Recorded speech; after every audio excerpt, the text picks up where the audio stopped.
So this is Lawrence O'Donnell, who hosts a primetime show on MSNBC, who apparently attended the Trump trial last Wednesday and Thursday, or Thursday and Friday, whatever, and was absolutely gleeful about the fact that Trump looked at him, that Trump made eye contact with him on day one. So this was his Thursday evening monologue in part, and just consume it. Take a listen. It's at 12.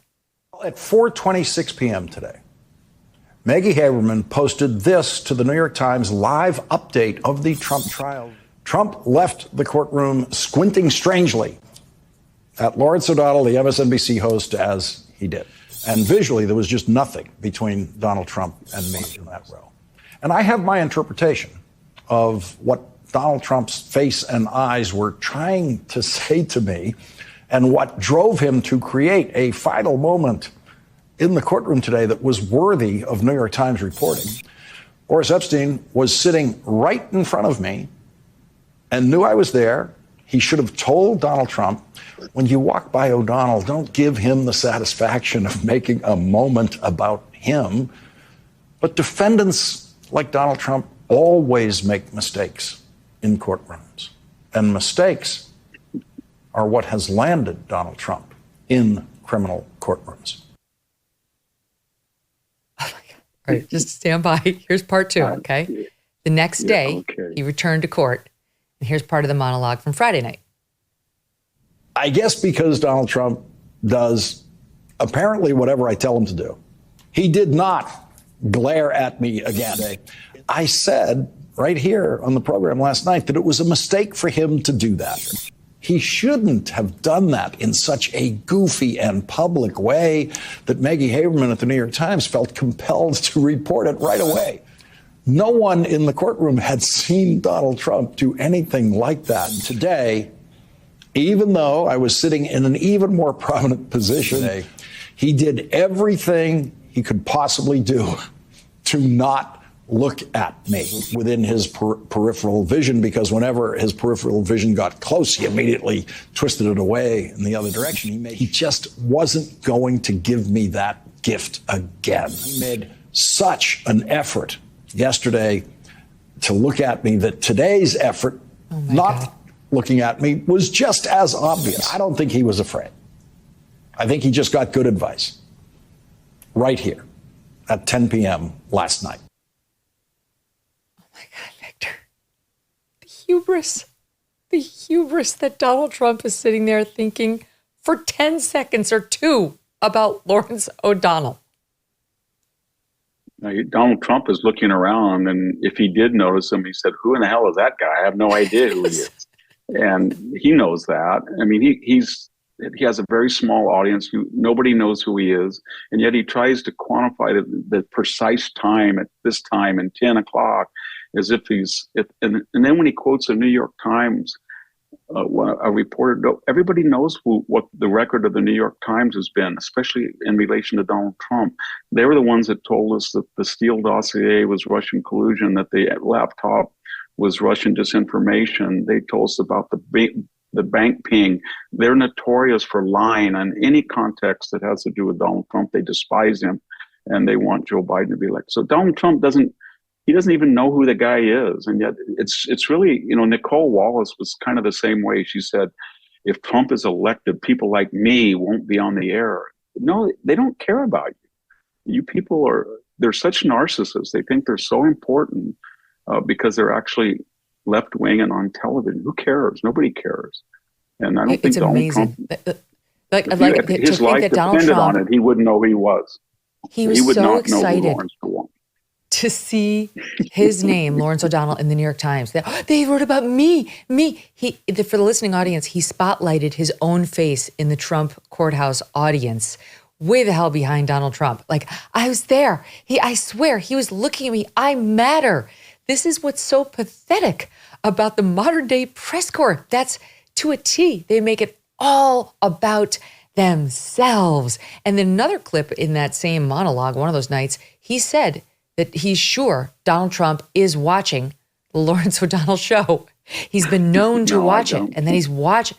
Okay, That's not happening. No, so then, no one's watching that show. No, maybe Maggie Haberman in the New York Times.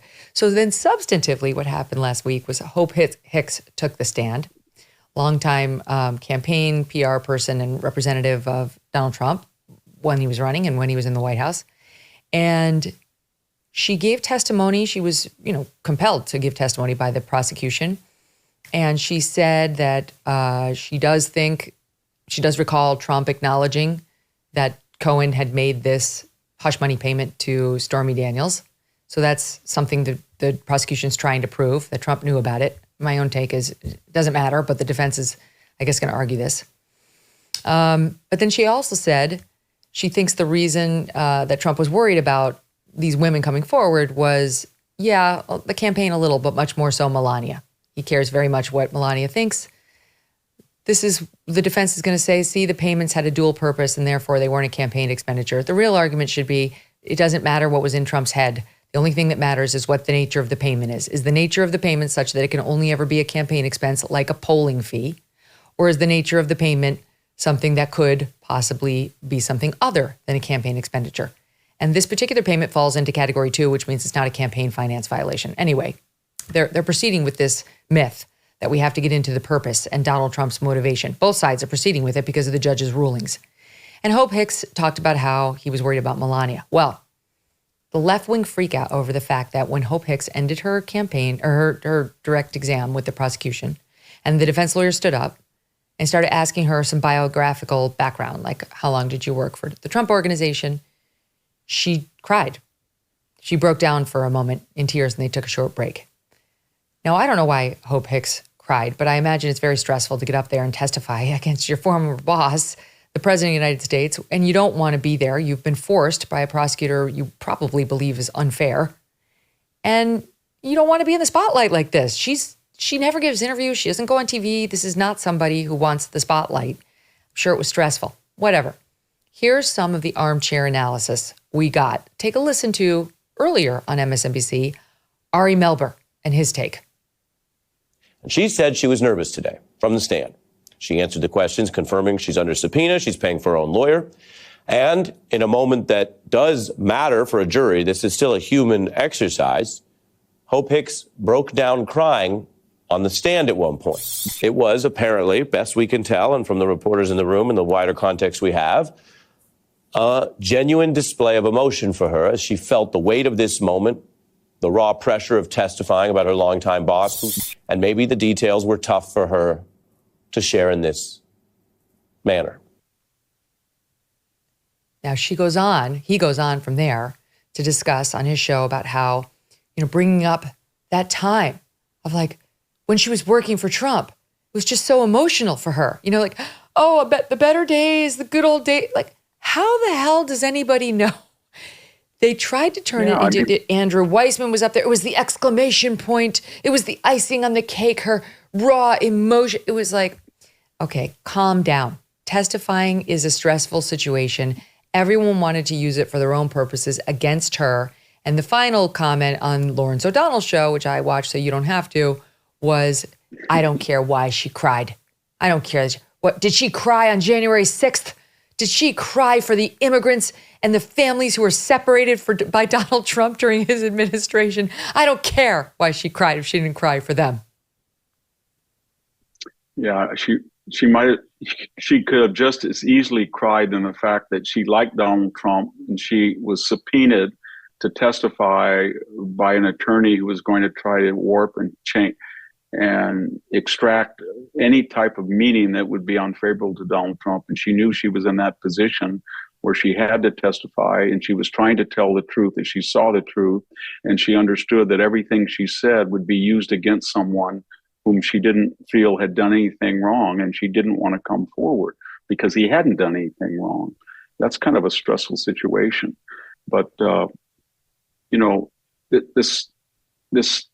we get back to the equal application of law. Hillary Clinton hired the DNC to pay the Perkins Coie law firm, to pay Fusion GPS, to pay Christopher Steele, who was a British subject, a foreign national who was forbidden by statute to to work for a presidential campaign to collect a false dossier and seed it.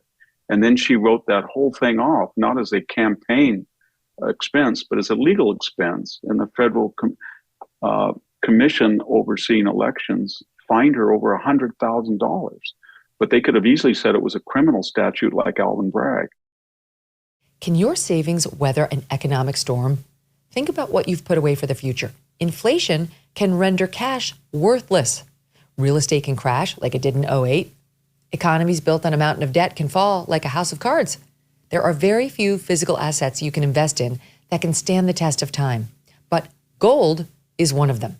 It's why many people are flocking to gold right now and why Birch Gold is busier than ever. Through a little-known tax loophole, Birch Gold lets you convert a retirement account into a tax-sheltered IRA in physical gold. And the best part, it does not cost you 1 cent out of pocket. To learn more, text MK to 989898 and claim your free info kit on gold. Again, can your IRA or 401k weather an economic storm? If not, consider looking into Birch Gold. Text MK to 989898 and explore securing your savings today.